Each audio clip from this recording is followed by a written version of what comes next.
এই কাহল কাহল একরে 10 টাকা কিনলে এক পিস রে এক রোহরাই এই দে তুলকা বাহানা ওই রামগুলা পুরো খাওয়া শুরু করছে ভাই এটা গাঁও নয় টাউন খাও খাও এক পিস দিলে हो गया গাঁও নহয় ভাই এটা ফ্রি ফ্রি কাহল খাওয়াবো এটা টাউন এক পিস রে 10 টাকা কে কিনবা লাগে सेनु से हम टेस्टी टेस्टी बहुत दाम ले ना अब इसे मजा ना है स्टॉप तो ना है ना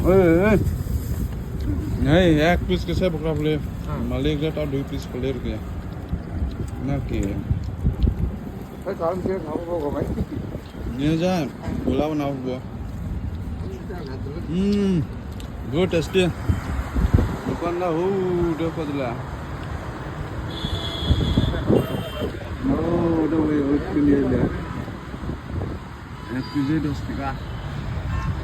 Patra. Tuh, udah keji supaya ada pala.